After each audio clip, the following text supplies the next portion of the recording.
नमस्ते दोस्तों, आज हम बात करेंगे ट्रक ड्राइवर की ईमानदारी बनी घटना पे। रात के सन्नाटे में लंबी सुनी हाईवे की सड़क दूर तक फैली हुई थी। चारों तरफ घना अंधेरा, बीच बीच में पेड़ों की सरहाट और ट्रक के इंजन की गूंज यही साथी थे रमेश के, जो पिछले 15 सालों से ट्रक चलाकर अपने परिवार का पेट पाल रहा था। रमेश एक साधारण ट्रक ड्राइवर, लेकिन दिल से बेहद साफ। उसने जिंदगी भर मेहनत का सहारा लिया, न कोई धंधेबाजी, न चोरी कहारी, बस पसीने की कमाई। और उसे में गर्व। उस रात भी रमेश माल लेकर जयपुर से दिल्ली की ओर जा रहा था। मौसम थोड़ा बदल रहा था, ठंडी हवा शहर को सूती हुई जा रही थी और आसमान में हल्के बादल छाए हुए थे। पूरे रास्ते में रमेश सोच में डूबा था।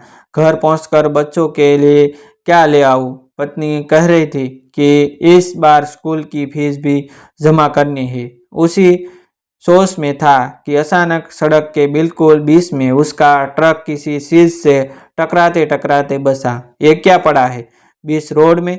रमेश ने तुरंत ब्रेक लगाया। ट्रक एक झटके से रुका। टॉर्च लेकर नीचे उतरा तो देखा कि एक बड़ा काला बैग सड़क पर पड़ा था। आसपास कोई इंसान नहीं, कोई गाड़ी नहीं, सिर्फ घना अंधेरा। रमेश की भौं सिकुड़ गई। ऐसी सुनसान जगह में बैग, जरूर कोई बात है। काफी देर तक आसपास देखा, आवाज लगाई, कोई क्या?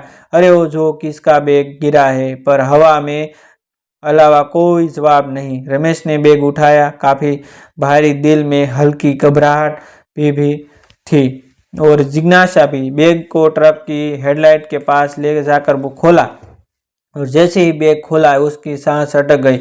नोटों के बंडल, इतने ही देखने भर से आंखों सूथिया जाए। रमेश के हाथों कांप उठे, छाती धड़कने लगी। हे भगवान, इतने पैसे! उसने जल्दी से बंडल उठाकर गिना नहीं, बस अंदाजा लगाया, ये रकम करोड़ों में है। तभी एक कागज उसके हाथ में लगा, एक सीलबंद लिफाफा। उस पर लिखा था 10 करोड़ रुपये इमरजेंसी फंड।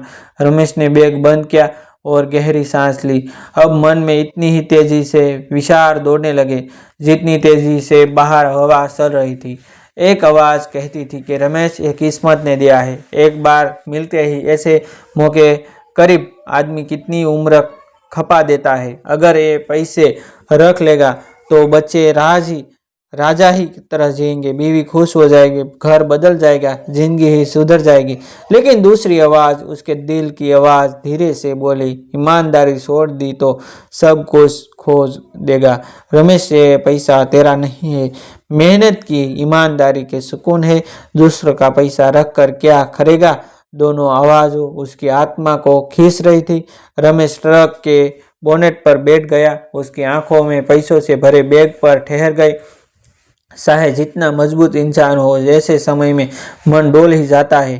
थोड़ी देर बाद उसने फिर सोचा, अगर पुलिस को दूंगा तो पता नहीं किसके हाथ पड़ जाएगा, शायद असली मालिक तक पहुंचे ही नहीं। और तभी उसे याद आया, कुछ महीने पहले उसने टीवी पर देखा था कि एक बिजनेसमैन के बेटे का फिरौती वाला पैसा लूटा गया था और चोरी का बैग कुछ इसी तरह सड़क पर मिला था, लेकिन उसका मालिक तो कभी नहीं मिला। रमेश का दिमाग तेजी से सोचने लगा, अगर ये भी किसी जरूरतमंद का है, किसी का ऑपरेशन होना है, किसी का घर चलना है, या किसी की खुशियों इससे जुड़ी है, या सोचते ही उसके दिल में टीस उठी। उसे अपना बचपन याद आया, जब गरीबी ने उसके पिता की मौत का इलाज नहीं होने दिया था। उसने एक बार बैग को कस कर पकड़ लिया और फैसला कर लिया, ये पैसा मेरा नहीं, लेकिन ये पैसे सही जगह जरूर पहुंचेंगे। अपने पास 1 रुपया भी नहीं रखूंगा। उसका चेहरा अब शांत था, जैसे मन का बोझ उतर गया हो। बैग उठाकर वह ट्रक में बैठा और इंजन चालू किया। जब उसका रास्ता बदल चुका था, दिल्ली नहीं, वापस अपने गांव और आसपास के उन लोगों के घर जिन्हें वह सालों से गरीबी में तड़पते हुए देखता आया था। रात के 3 बजे थे। वह सबसे पहले पहुंचा पास के गांव की एक झोपड़ी में। यहाँ झोपड़ी बुढ़ी अम्मा कमाल की थी। कमाल अम्मा पिछले 2 साल से बिस्तर पर थी, दवा के पैसे नहीं, खाना भी पड़ोसियों के भरोसे। रमेश धीरे से दरवाजा खटखटाया। अम्मा ने कमजोर आवाज में पूछा, कौन? रमेश ने कहा, अम्मा, मैं रमेश, एक जरूरी बात है। अम्मा उठा भी नहीं, सिर्फ बस आंखों से खोली। रमेश ने उनके सामने एक लिफाफा रखा। अम्मा, इसमें आपके इलाज के लिए पैसे हैं। सुबह पहली बस में से शहर के अस्पताल चली जाना। अब आपको तकलीफ नहीं होगी। अम्मा ने कांपते हुए हाथों से लिफाफा छुआ। आंसू बहू निकले। बेटा, तू कौन सा भगवान बनकर आया है? रमेश बस मुस्कुरा दिया। अम्मा, बस दुआ दे देना, यही काफ़ी है।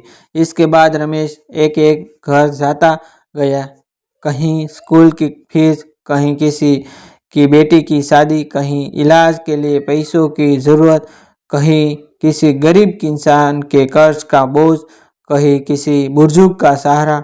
वह बिना किसी को नाम बताए, बिना दिखावा की बस मदद कर रहा था। हर बार लोगों की आंखों में चमक, खुशी के आंसू और दुआओं की भीड़ उठ जाती। कुछ लोगों तो पैसों को देखकर डर गए। भाई, इतना पैसा कहाँ से लाया? रमेश बस इतना कहता, जिसका है वही जानता है, मुझे तो सिर्फ बांटने भेजा गया है। लोगों उसे रोकते, नाम पूछते, लेकिन रमेश सिर्फ मुस्कुराकर आगे बढ़ जाता। उसका दिल हल्का होता जा रहा था, जैसे हर दुआ से वह खुद भी ऊपर उठ रहा हो। उसके अंदर की लड़ाई खत्म हो चुकी थी। अब उसके पास बैग का सिर्फ एक छोटा सा हिस्सा बचा था। उसने सोचा, इतना काफ़ी है, भूल रकम का बड़ा हिस्सा बांटो चुका हूँ। अब उसे इसी स्थान पर छोड़ जाता हूँ जहाँ मिलना चाहिए। सुबह की हल्की रोशनी फैलने लगी। पक्षियों की आवाज़ आ रही थी। रमेश अपने ट्रक में बैठा और शहर की ओर बढ़ चला। उसे नहीं पता था कि आगे क्या होगा। क्या कोई पुलिस उसे पकड़ेगी? क्या कोई असली मालिक मिलेगा? क्या उसे कभी कोई शख्स जान पाएगा? पर एक बात साफ थी, उसने दुनिया को बता दिया था कि ईमानदारी कभी गरीब नहीं होती। ईमानदार इंसान ही सबसे बड़ा अमीर होता है। रमेश सुबह ही धूप के साथ शहर में दाखिल हुआ। रात भर की थकान उसके चेहरे पर जरूर थी, लेकिन मन इतना हल्का था मानो कोई बोझ उसने जन्म जन्मांतर का उतार दिया हो। अब उसके पास बैग में बस थोड़ा सा पैसा बचा था, इतना कि मूल रकम का रिफंड देखकर कोई पहचान की, सिर्फ इसमें कितना गायब है। रमेश सीधा पुलिस स्टेशन नहीं गया। वजह साफ थी, उसे मिस्टर पर भरोसा था, लेकिन इस बात का डर भी था कि कहीं ये पैसा गलत जगह में न चला जाए। इसलिए उसने सबसे पहले अखबार दफ्तर का रुख किया। एक पुराने मकान की दूसरी मंजिल पर बने दफ्तर में जब रमेश पहुंचा, कुछ रिपोर्टर फाइलें उलट पुलट रहे थे। रमेश ने बैग उनके सामने रख दिया। जैसे ही बैग खुला, सबकी आंखें फैल गई। इतने पैसे ये कहाँ से लाया? रमेश शांत आवाज में बोला, रोड पर मिला था, रात भर में गरीबों में बांट चुका हूँ, बाकी अब आप यही जगह पहुंचा दो। रिपोर्टर हैरान हो, मुंह में जैसे शब्द ही अटक गए। एक वरिष्ठ संपादक ने आगे बढ़कर कहा, भाई, तुम्हें डर नहीं लगा कि पुलिस उल्टा तुम्हें चोर समझे लेगी? रमेश ने हल्की मुस्कान के साथ जवाब दिया, डर तो लगा था साहब, पर गलत काम नहीं किया तो किस बात का डर?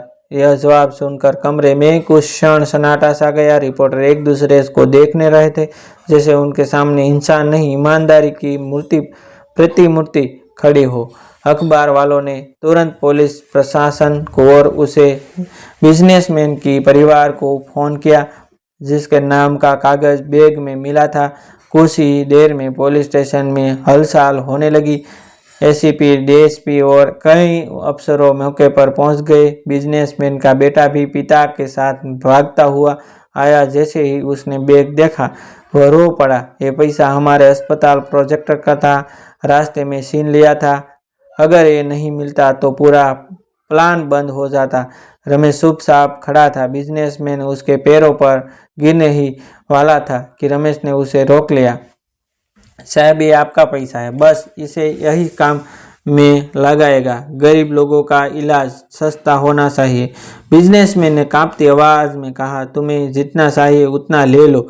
ये 10 करोड़ तुम्हें बदल सकते हैं, तुम्हारी जिंदगी बदल जाएगी।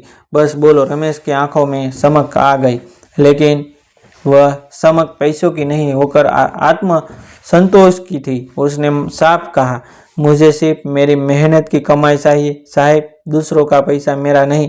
एसपी भी रमेश को हैरानी से देख रहे थे।